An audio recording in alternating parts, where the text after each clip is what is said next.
I recently went to an estate sale and got several things, including this doodad and the extension cord that's on there. And I just want to do a quick commentary, kind of give you an idea of if you're buying a used extension cord.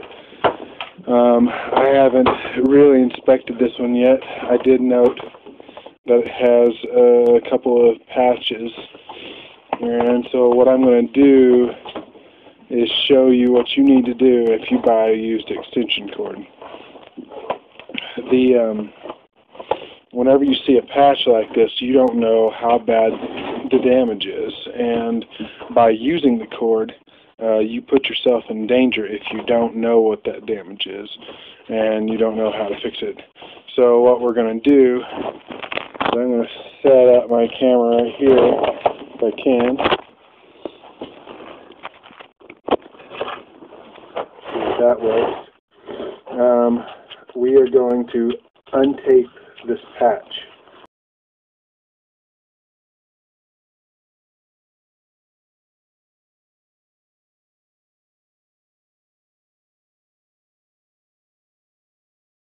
Okay, so you see that there?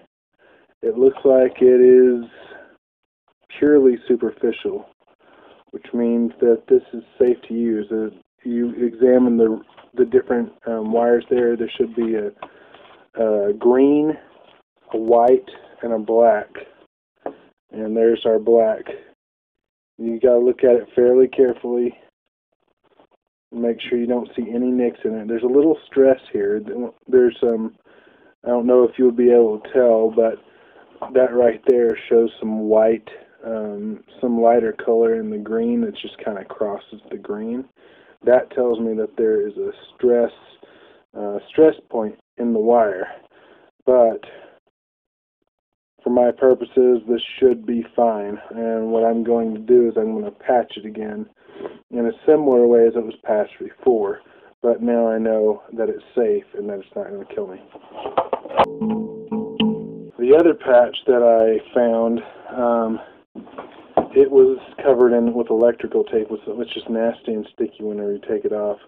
But I'm glad I took it off because we have our green cord and our white cord, which has a nick in it, and you can see copper under there, and that is a bad situation.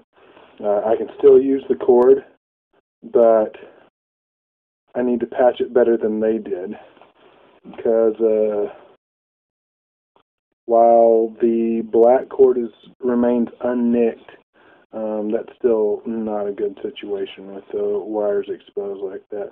Whenever you have wires exposed like this, one way that you can do it, if you're going to patch it, is to wrap each wire individually. But to wrap them both together is a really bad idea. I am going to patch my extension cord. Make sure that your extension cord is unplugged. If you have your extension cord plugged in while you're doing this, you could hurt yourself pretty bad. This is just the green wire and the white wire. The green wire is your ground. The white wire is your neutral. But it's still not good to have it plugged in while you're working with it. I am stretching these wires apart. As you can see, there's space between them. I'm stretching them apart so I can have better access to them. If you do the alternative is to cut back this orange casing, which I don't want to do for two reasons. One, the orange casing is very protective, and it will protect your core wires from most harm. There's still a chance of this type of thing happening, but it's less with this casing on there. So I want to leave that on there. The second is the only way to get that housing off with any efficiency is to use a utility knife and slice it down the middle, which is, number one, dangerous because you might hurt yourself, and number two, you might nick the cords again, which now you have the similar problem. You have a larger problem than you did before. So what I'm going to do is I'm going to try to do it this way. I'm going to leave the wires, leave the casing on the wires, and I'm going to spread these wires out. And I have here for patching white tape for my white wire, green tape for my green wire. If you don't have this tape, that's fine. This is your cord, and you know how to tell which wires is which. You can peel back the tape if you need to. But for convenience and safety's sake, I suggest always using coated tape for this, white or black or green, depending on the wire that you're wrapping. But for your purposes and your personal equipment, you can do it however you see fit.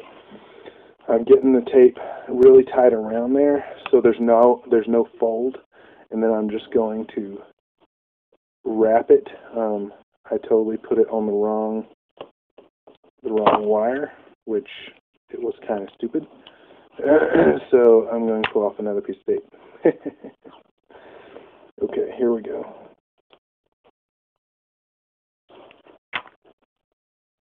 Yeah, so you got to be very careful and get that wire out there so that you don't catch on anything else. You don't want the tape to fold over on itself. You want it to roll tightly so that all the sticky surface, the adhesive surface, touches every exterior part of the wire as you wrap it around. And I'm going to hit it. I'm going to wrap it around several times. The piece of tape that I got was about 2 inches long. And just wrapping it right around like that should be fine because we are going to double wrap it. The green tape that I have is an older, cheaper type of tape. And I don't like it as much, but it'll do this job since I'm double wrapping here and not just coating. Get this green wire out, stretch it away from the other so it's not in the way and you don't get caught on anything. And again, I'm going to see if I can get that to where you can see it. You want to get the very end of your tape stuck against that wire. Hope you can see that. And then after you get that on there, you want to go ahead and finish wrapping this way. Now, my second bit of tape, my outer casing tape, which I'm going to use, is Gorilla Tape, which I wholeheartedly endorse. I'm not getting any money to say this. That Gorilla Tape is excellent. It will peel off just like about any other tape, but it's very tough and very strong, and that's what we're going to use. This Gorilla Tape, Gorilla Tape is a brand. It's just a very, very tough duct tape. And the ironic thing is that with this tape, it's black, you can rip it fairly easily where you want to rip it. So what I'm doing is I'm actually splitting off a piece.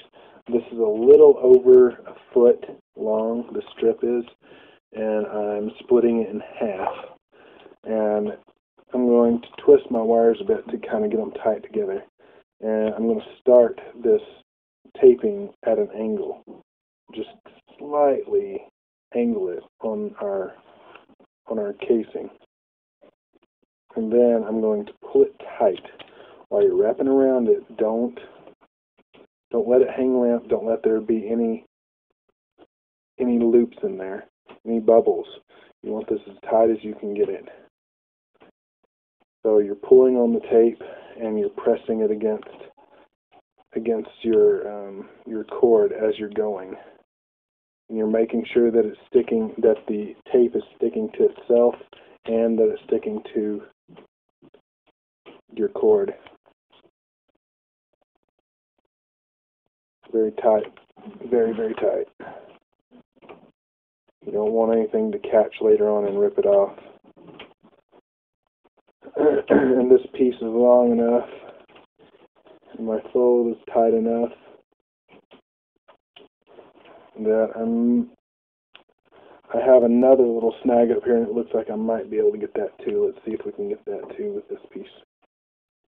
If we can't, no big deal. We'll find something else. We'll get another piece of tape out here in a minute. Yep, just look at that. It stopped just short of my other little nick there. So that other piece that I took off, we got to go back with it anyways. So what we're going to do is you're going to tilt this again, tilt it the other way, and we're going to cover this little nick while we're at it. And you want to be able to stick it all the way to it, make sure there's no loops or bubbles again. And then we're going to go back as tight as we can, covering everything.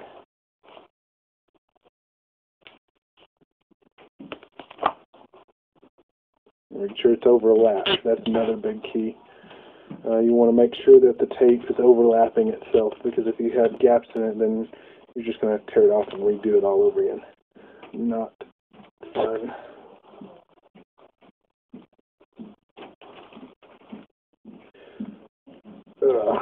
There we go.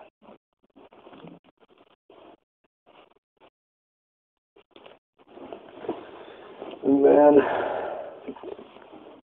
get some tightness in it if we can. Use our hands to squeeze and twist. And we have a new patch that's ready for work.